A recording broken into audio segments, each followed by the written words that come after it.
Hello, good evening, and welcome. I'm John Lazarus with Stories Matter and D&E Publishing. Imagine writing your story as building a house. Your nouns are the furniture, your verbs are the doors. Your adverbs are the junk in your attic, and your prepositions are the breeze coming in through the windows.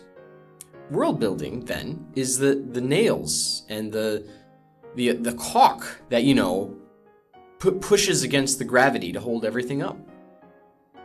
In this installment of our 87-part series, we'll take a look at how to get better at world building in our fiction. But first, a word from our sponsor. Today's video is brought to you by sports. One of the great American pastimes, sports has, for centuries, quenched our competitive bloodlust, given us ways to recklessly wager away our life savings, and helped us punish obese children.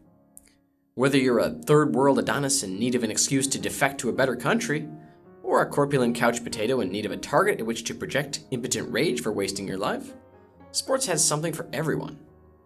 Visit your local sporting goods store to inquire further. World building is an essential component in all fiction, and it doesn't matter if it's in a genre we normally associate with world building, like science fiction or fantasy, or ones we typically don't, such as family dramas, biographies, sonnets, stories where the president gets kidnapped, or interracial hardcore. It is equally essential in all forms of fiction. Unlike film, however, a novel requires a lot of heavy lifting from the author. When you make a movie about an apocalyptic dystopia, you can simply fly the crew to Gary, Indiana, point the camera at any building and turn it on. But novelists don't have that luxury. But if done successfully, the world building can be the main draw of your novel.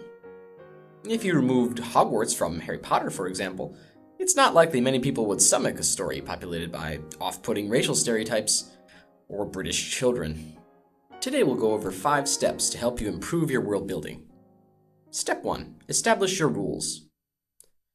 Readers need to feel that the characters' actions have weight and meaning to them, which means you need to establish rules about what is possible, what is allowed, or what is encouraged in your universe. For example, maybe in your fantasy novel you can raise the dead, but you can't claim them as dependent on your tax returns.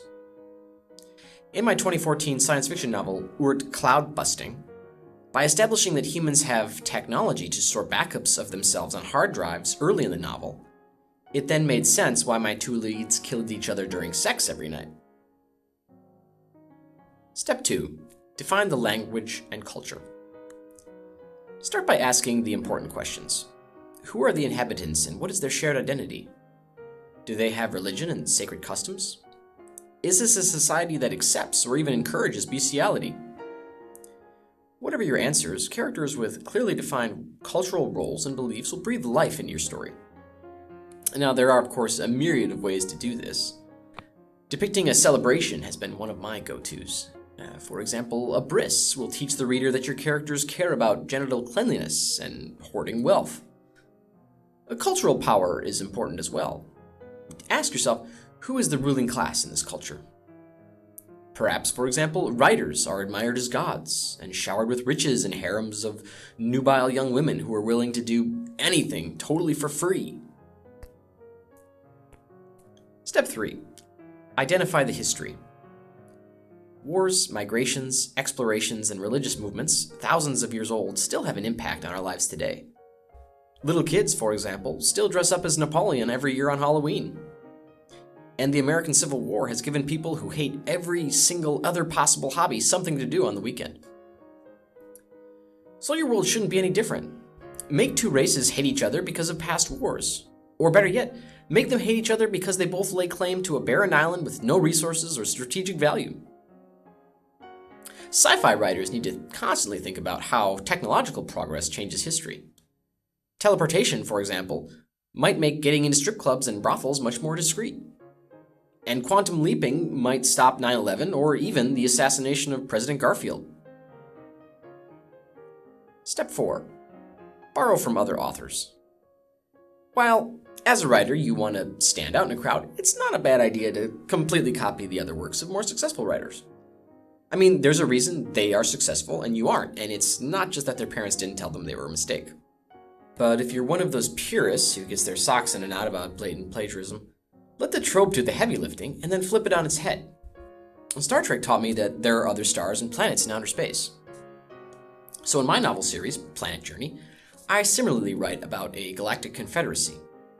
Mine, however, scours the galaxy on a mission of plunder and rape and destruction, only to make accidental scientific discoveries.